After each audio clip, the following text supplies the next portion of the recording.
Welcome to Trust Talks with BBB Serving CT. I'm Kristen Johnson. In business, Trust Talks and Better Business Bureau's mission is to enhance marketplace trust. In each one of our episodes, we hope to give you a better idea of what to look for, what to look out for, and what to expect to spend your money wisely and avoid being scammed. And with spring in the air, we thought it no better time than to talk about spring cleaning. But today we're not just going to talk about cleaning your home, also cleaning your digital devices. To tackle those topics, we have two experts who are from BBB accredited businesses. Karen Larkin, owner of Bell Home House Cleaning in Milford, and Michael McLean, security technician at Rad Computing in Vernon. They're going to share some important tips and advice that you can really use any season. So thanks both of you for being with us today. We appreciate it. Thank you. Karen, let's start with you. Tell me a little bit about your business, Bell Home House Cleaning. Bell Home has been in business since 2005 in Milford. We cover most of New Haven County, part of Fairfield County. We're women-owned, managed, and staffed. We're eco-friendly. We use plant-based products in all of our customer homes. And what sets us as being a little different from other house cleaning companies is we provide a very personalized service. We assign one house cleaner to each household so that our customers get a more personalized, consistent, great cleaning experience. If someone has never gotten the chance to have their home cleaned, there are two options. You can hire a house cleaning company or a house cleaner. What are the big differences? Well, a house cleaner typically will be for someone, a customer that wants to kind of manage their own cleaning. They want to tell the house cleaner what products to use, what rooms to clean, how to clean them. They might even want to clean alongside them. A house cleaning company will have they should have full insurance. They should provide all the supplies. They should have trained professionals working for them, and it's a more consistent service. What is typically included in a basic cleaning? Well, before you have a basic cleaning, you have a deep cleaning, and deep cleaning is top to bottom cleaning of everything, well, from the top down. So right from the ceiling right to the baseboards. And after the house, that usually is a team of people that go in and clean the house. And after that, the basic cleaning, which is weekly, biweekly, or monthly, would be maintaining those same areas. Okay. What are some of the extras that you can often add on? You can add on interior window cleaning. You can add on blind cleaning as long as they're the thicker blinds. The thinner blinds often get damaged by UV radiation and they get brittle, but we can do like the larger, thicker blinds or the plantation shutters. You can add on oven cleaning. You can add on refrigerator cleaning. Some professional house cleaning services will be able to clean your upholstery or your carpets or do laundry. Let's go over some tips that BBB has when you're looking for a house cleaning company. First of all, research the company. I think that goes without saying for anything when you're spending your money, but you can do that at bbb.org, read reviews and complaints and see how the company responds to those complaints. And then next would be interviewing the candidates. What questions should we be asking? Well, you should ask how they vet their employees. Do they do background checks on their employees? Ask them what's included in a cleaning. What's their satisfaction guarantee? And of course, you want to ask what the pricing is and what you can expect. And then check credentials. Are there any state requirements here in Connecticut? Not for licensing, but you might want to go onto the state of Connecticut website and see if the company is registered. And then why is it important? You mentioned being insured, and then I've heard bonded also. Can you tell me about that? Right. Well, the bonding it protects the customer against theft. The liability insurance would come into play if something was broken during the house cleaning. And the most important one, I think, is workers' comp. You want to make sure that whatever company you choose or individual you choose is carrying workers' comp because someone could get injured while they're cleaning a house. And you want the customer and the cleaner and the company to be covered for that. Yeah, what happens if they don't have that kind of insurance? I assume it would go on the homeowners or the customer's insurance, or there could even be, legal action. Okay. And then BBB also suggests requesting references. That's often with house cleaners, though, not house companies. Right. And discuss costs. You already mentioned this, but oftentimes the price is a barrier. If you have a limited budget, can you still get your home cleaned? You can. What you can do is, most companies will allow this. You can say, my budget is whatever your budget is, $200, and ask them, what can I get done for that? And they will say, usually, what are your priority areas? And then the company will clean that in order. So, maybe your priorities are the bathrooms and the kitchen, and with any remaining time, do the living room. Then that's what the company is going to do. And when they come to the end of your budget, they'll stop. Oh, okay. And get everything in writing. That's our last tip. What should you look for in a written agreement? Well, again, you want to see a satisfaction guarantee. What is the company going to do if something, they're not happy? You're not happy with the cleaning. How will they make that right for you? You want to see the cost, and you want to see exactly what they're going to provide for services. And do you have any tips for preparing for the services? And the reason I ask is it's kind of personal. Whenever we've had our house cleaned, my husband's like, well, I feel like we do have to clean before the cleaners even come. I mean, is it essential and necessary to get everything off the floor and put everything away so that they can clean these spaces? Well, you don't want to clean before the house cleaner comes. Like, you don't want to spray and wash and clean the toilet, because that's their purview. But you want to get the most value for your dollar, and you can get that by allowing the house cleaning company to get right to the surfaces. So the night before, and we send out a text reminder the night before to make sure that people remember that we're coming. Just declutter a little bit, so the house cleaner doesn't have to spend a percentage of her time, lifting things, moving boxes and bags and laundry. She can get right to the surfaces and get them clean for you. Okay, Karen, I have a lot more questions, but I want to turn to Michael now and talk about giving ourselves a spring digital makeover. So in the spring, we always think about cleaning the clutter out of our homes, as Karen mentioned, but the one area many overlook isn't the corner of a room or a forgotten closet. It's those digital devices we use every day. We're talking tablets, computers, cell phones, and the like. Let's talk a little bit about digital spring cleaning, but first of all, tell me a little bit about RAD computing. Absolutely, Kristen. So RAD Computing is a managed service provider that's based out of Vernon, Connecticut. We service upwards of 100 different clients in various different types of business, some of them being aerospace, some of them being actually cleaning companies as well. And we do everything from set up workstations to maintaining workstations to doing audits for them to get them within compliance standards. And even BBB, we see you guys up in our office from time to time. So back to the original question, why is it important that we take time to evaluate what is on our digital devices? Well, it's very important in today's day and age because today our digital devices are so much more than just our phones and our tablets and our computers. They are a doorway into our entire lives. There are calendars. There are mode of messaging. There are bank keepers. There are bank tellers. We use our devices for absolutely everything in today's day and age. And we want to make sure that the data that we're putting through these devices is secure and isn't being able to be accessed by anybody out there. Yeah, for many of us, our phones are our lives. Absolutely. So what are some of the most common or disruptive issues that occur from compromised data?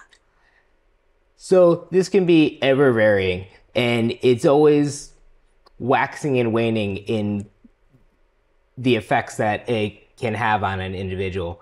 If someone gets a hold of that information, I can only imagine what might happen. Absolutely. Like we were saying, that we do our banking and shopping and everything on our phone. One of the things we want to be careful of is that we don't want to keep older applications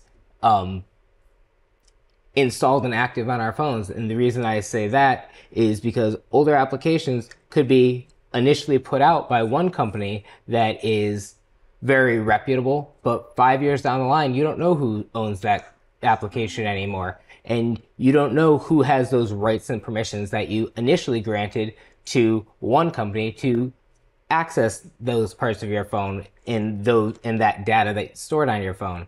It's very important to go ahead and delete and remove old applications from your mobile, not just your mobile devices, but your laptops and your tablets as well. So that's really where we start then, is deleting those old apps. And then once we've cleaned them out, what tips do you have to keep a clean machine?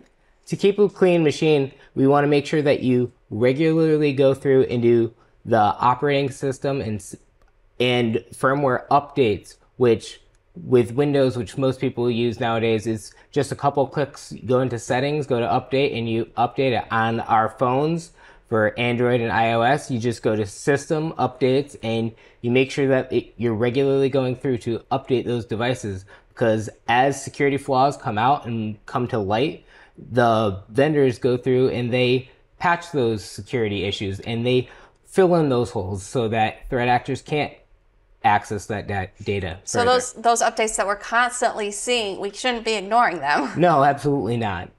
Those include some very important security updates for our devices. There are things that we can and should be doing to keep our devices secure, correct? How do we lock down our login, for instance? So for logins, one very important thing to remember is not to use the same password for all your different accounts. You want to make sure you have a complex and unique password for each one of your accounts. And the reason we say that is because if one company gets breached, part of that breach could be the threat actor getting an entire list of all the usernames and passwords. And if you use that same username and password for 3 other services, that gives the threat actor 3 other services that they can go in and compromise for you. So you want unique passwords.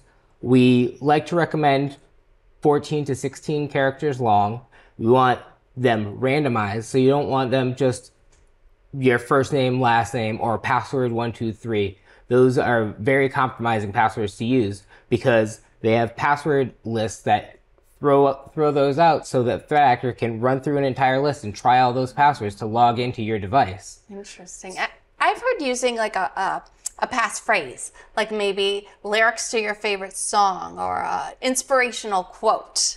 Absolutely. And when you're doing that passphrase, you want to throw in capital letters in there. You want to throw in symbols. You want to add numbers on. This can make it so that a simple dictionary attack will not be able to break through your password. A dictionary attack. I've never heard that phrase before. Interesting. Yeah. Well, apps collect certain information about us. Is there some place we can find that information out before we download one? Yes. So with applications, the Apple Store and the Google Store, they list all of the services that an application will need to use to operate correctly. You can go through and before you even download an application, you can review what it's going to ask for permission for, why it's going to ask it. Once you install an application, you can also go back and alter and remove certain permissions. So say you wanted to allow one of your applications to have GPS for a little bit while you were at a certain event because there's something tied to that event. You can allow it to have the GPS functionality for a short time, and then you can go off and remove those permissions so that it no longer has access to your whereabouts any day or time. I think that kind of leads to the next question. I've heard that some stores will look for devices with the Wi-Fi or Bluetooth turned on to track our movements while we're in range. If we don't want them to do that, how can we stop it? Well, there's a couple ways, Kristen. You can go through and actually turn off the Wi-Fi and turn off the Bluetooth features on your devices, or you can simply just put it in airplane mode, which shuts off both of those right then and there. If you're worried about being tracked when you're walking into a store, which many retailers are doing nowadays, you can shut those off, and then they have no way to communicate with your devices because it turns those services right off. Okay. Now, what do we need to know about Wi-Fi hotspots and how they can compromise our personal information? So Wi-Fi hotspots, the public ones, can be a very dangerous road.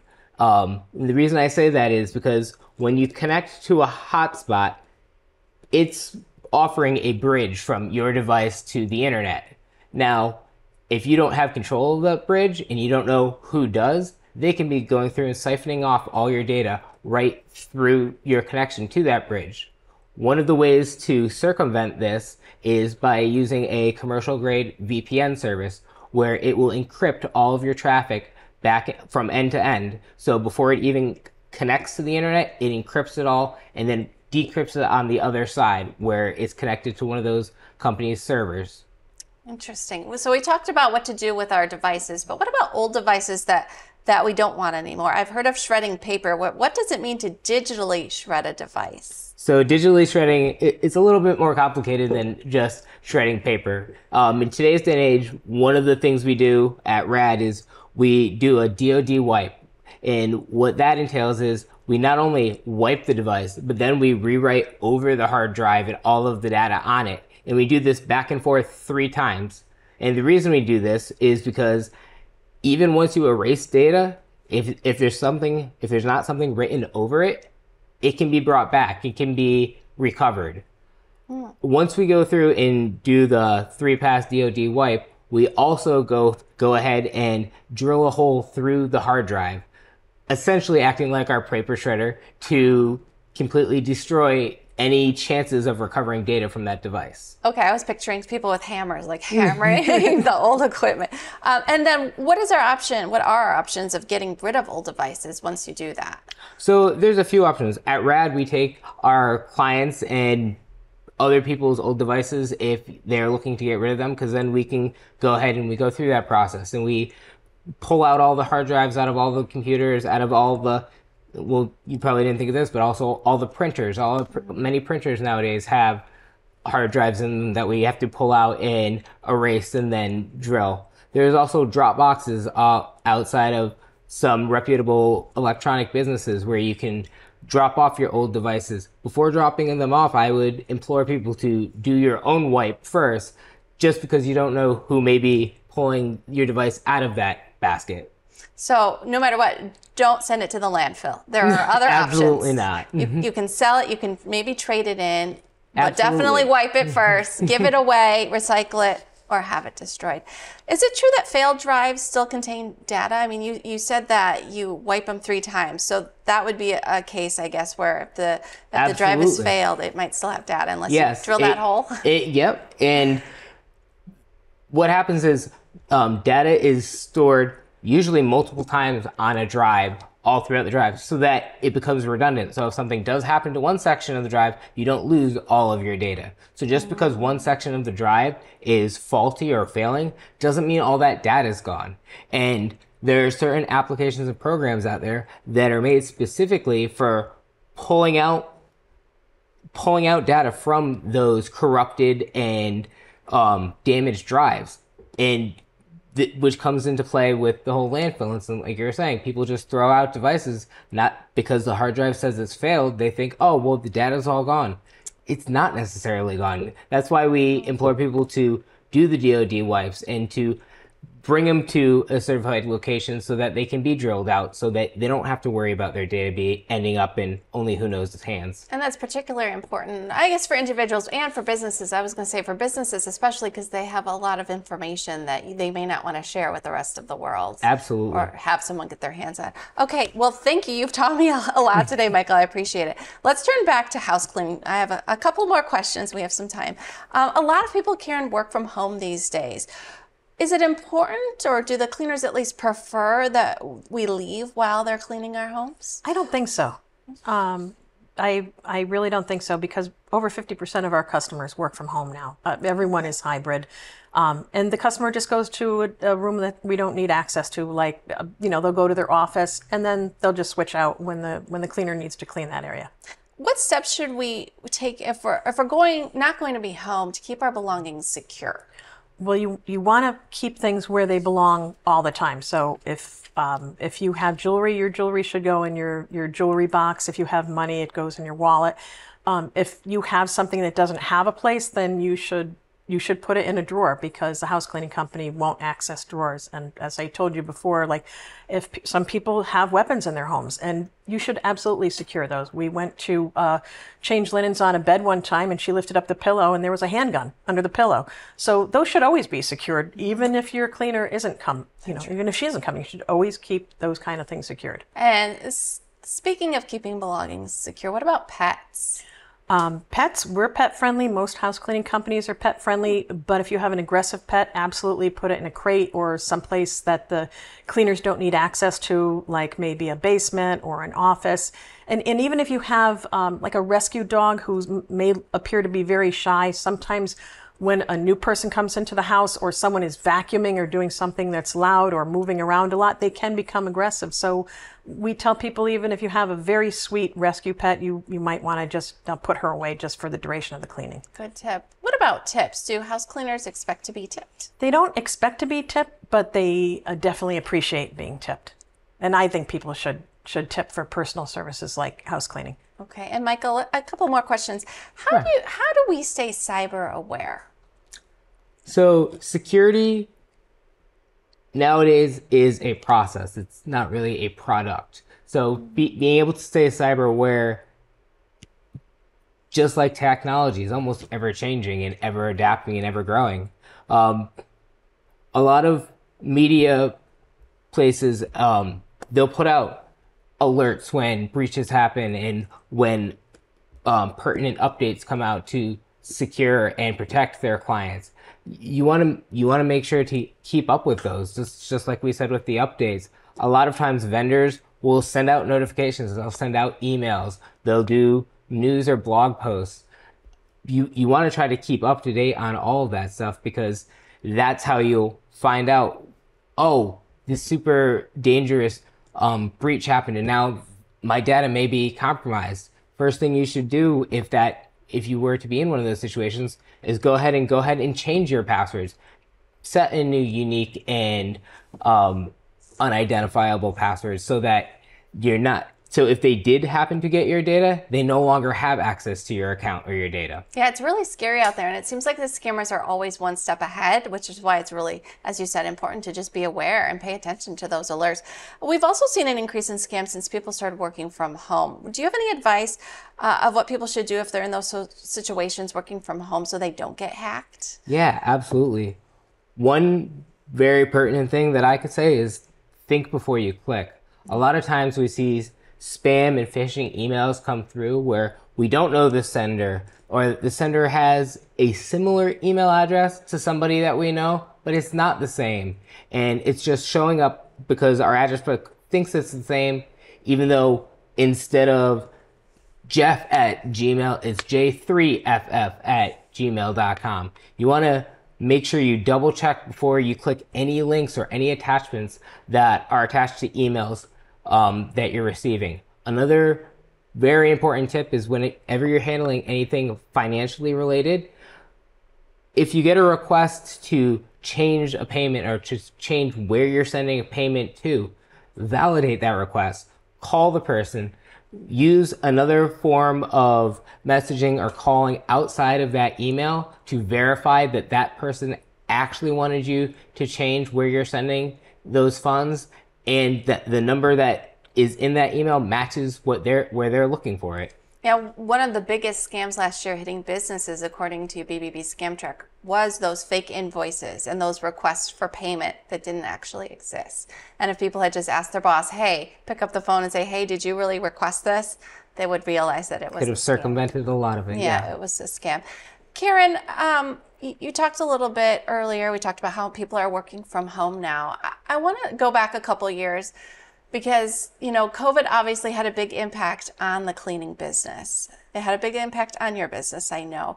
How did you pivot during that time, and how do you continue to be so successful coming out of it? Well, we changed COVID. During COVID and even after COVID, people didn't want anyone in their homes. So we went to commercial cleaning, first of all. And then when people did invite us back to their homes, we offered different services like disinfected surfaces, disinfecting the surfaces in their home as part of a house cleaning. Now people are working in their homes more than ever, and because they're spending more time in their home, they want their home cleaned. Mm-hmm. And you also started a new program for seniors, and it's something that got the attention of BBB, and you actually won an award for it, the Phoenix Award, for the way that you kind of pivoted during the pandemic, came out of it, and found yourself growing your business even more. Yep, that's true. We won that last year, and we have 4 or 5 offerings now, very specific offerings for senior citizens, for pet owners, for, as you mentioned before, people who might be limited by budget and only want partial house cleanings, or want a full 1 week and a partial the next week. So we've tried to be more flexible in our offerings.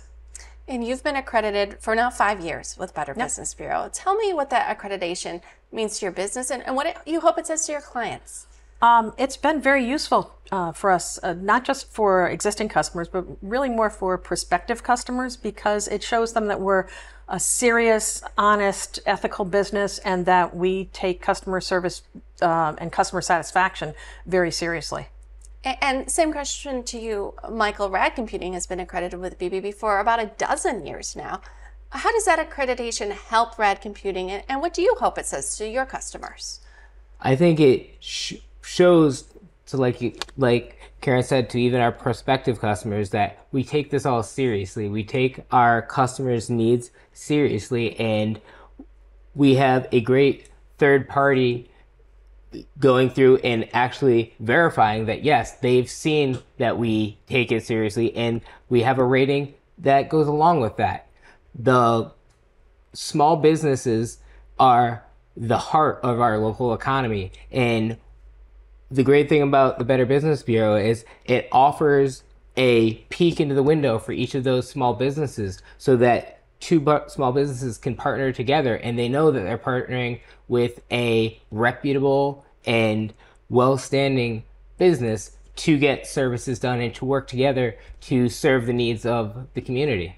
Well, on that note, I want to thank you, Michael, and thank you, Karen, both for being with us today. I've learned a lot, and I hope and expect that viewers have learned a lot too. So thank you so much. And thanks for having us. We've got some cleaning to do both inside our home and on our devices. So thank you again. Thank you. And as Michael was saying, you can go to bbb.org. You can look up both Rad Computing and Bell Home House Cleaning and look at the reviews. And look up any sort of company that you would like, and not only read those reviews, but read any complaints that you see. Look for that BBB seal and see how the business handles those complaints. Again, we thank both Michael and Karen for being with us today, and we thank you for joining us as well for this episode of Trust Talks. We'll see you next time.